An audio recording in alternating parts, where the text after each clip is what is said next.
Hello বন্ধুরা, কেমন আছেন আপনারা সবাই?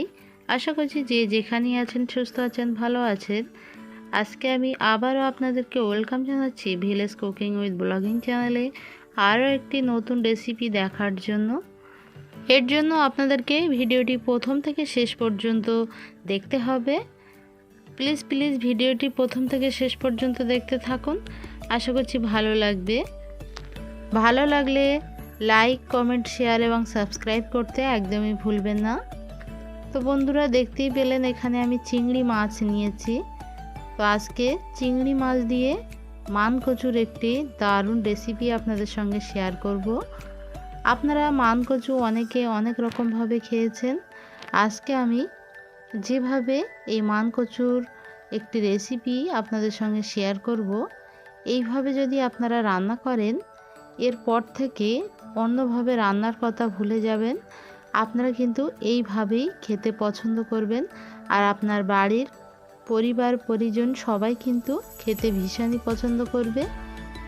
তো দেখলেন এখানে মান কচু আছে, এখানে 1 কেজির মতো মান কচু আছে।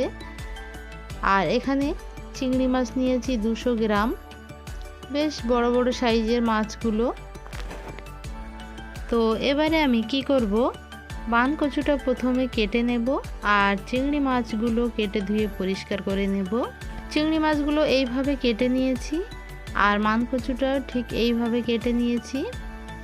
তো মান কচুটা অনেক ভালো মান কচু, সাদা ধপধপ করছে, দেখে মনে হচ্ছে মান কচুটা রান্নার পর একদমই গলা ধরবে না। তবুও আমি আপনাদেরকে একটা টোটকা বলে দিচ্ছি, সেটা যে কোনো মান কচুই হোক না কেন, এইভাবে প্রথমে কেটে নেবেন, তারপরে অল্প একটু লবণ দিয়ে টানা রৌদ্রে মেলে রাখবেন 1 ঘন্টার মতো। তারপর ফুটন্ত গরম পানিতে মান কচুগুলো দিয়ে সিদ্ধ করে ফেলে নেবেন। তারপর গরম পানি দিয়ে রান্না করবেন, তাহলে দেখবেন মান কচুটার গলা ধরবে না। তো এখানে আমি মান কচু রান্নার জন্য একটা স্পেশাল বাটা মশলা তৈরি করে নেব। ধনিয়া, জিরা, আদা, রসুন আর কাঁচা লঙ্কা শিলে বেটে নেব। তো দেখলেন তো পানিটা আমি বলক তুলে নিয়েছি। এবারে সেই লবণ মাখিয়ে রাখা মান কচুগুলো আমি ফুটন্ত গরম পানির মধ্যে দিয়ে দিয়েছি। তারপরে একটু নেড়ে চেড়ে একটু মিশিয়ে নিচ্ছি। একটু নেড়ে চেড়ে মিশিয়ে নেওয়ার পর মান কচুটা 1 থেকে 2টা বলক তুলে নেব। তারপরে আমরা এই সিদ্ধ পানিটা ফেলে দেব। তো কড়াইটা আমি ভালো করে পরিষ্কার করে নিয়েছি আর তাতে দিয়ে দিচ্ছি সরিষার তেল। তেলটা ভালো করে গরম হয়ে গেছে।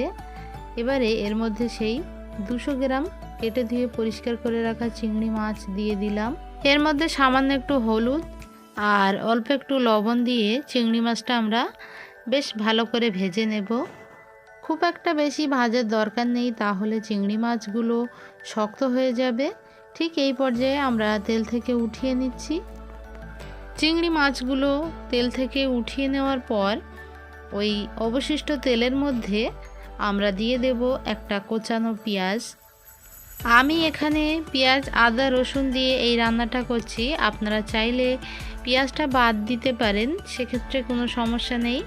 পেঁয়াজটা হালকা ভাজা হয়ে গেছে। এখানে সেই শিলে বেটে রাখা মশলাটা আমরা দিয়ে দেব। আবারও নেড়ে চেড়ে খুব ভালো করে বেশ কিছুক্ষণ ধরে ভেজে নেব। এর মধ্যে দিয়ে দেব স্বাদ মতো লবণ।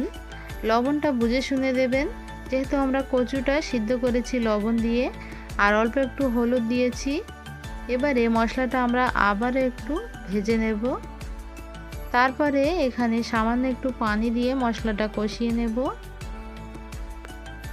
মশলাটা আমাদের কষানো হয়ে গেছে। এর মধ্যে সেই ভেজে রাখা চিংড়ি মাছগুলো দিয়ে দেব। তো চিংড়ি মাছটা দেওয়ার পর আমরা আবারও খুব ভালো করে নেড়ে চেড়ে বেশ কিছুক্ষণ কষিয়ে নেব। তারপর এখানে দিয়ে দেব সেই আগে থেকে সিদ্ধ করে রাখা মান কচুগুলো। মান কচুটা দিয়ে আমরা চুলার জালটা হাইতে রেখে বেশ কিছুক্ষণ কষিয়ে নেব। আজকের এই মান কচুর তরকারিটা আমি সম্পূর্ণ গরম পানি দিয়ে রান্না করেছি, কোনো রকম ঠান্ডা পানি এই কচুর মধ্যে ইউজ করিনি। তো আপনারাও চেষ্টা করবেন গরম পানি দিয়ে এই রান্নাটা করতে। ভালো করে কষানো হয়ে গেলে আমরা এর মধ্যে একেবারে ফুটন্ত গরম পানি ঝোলের জন্য দিয়ে দিচ্ছি। দুবার করে ঝোলটা দেওয়ার দরকার নেই, যেহেতু কচুগুলো আগে থেকেই সিদ্ধ হয়ে আছে আর চিংড়ি মাছটা ভেজে ভালো করে কষিয়ে নিয়েছি। তাই একেবারে ফুটন্ত গরম পানি আমরা ঝোলের জন্য দিয়ে দিচ্ছি।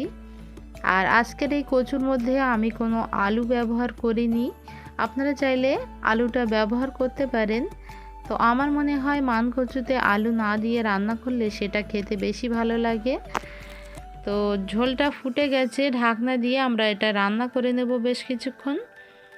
তো ফিরে এলাম বেশ কিছুক্ষণ পর, আবারও একটু নেড়েচেড়ে সব কিছু আলতো হাতে মিশিয়ে নেব। আর ওই যে বললাম মান কচুটা খুবই ভালো, দেখলেন তো কষানোর আগেই কিন্তু গলে গেছে।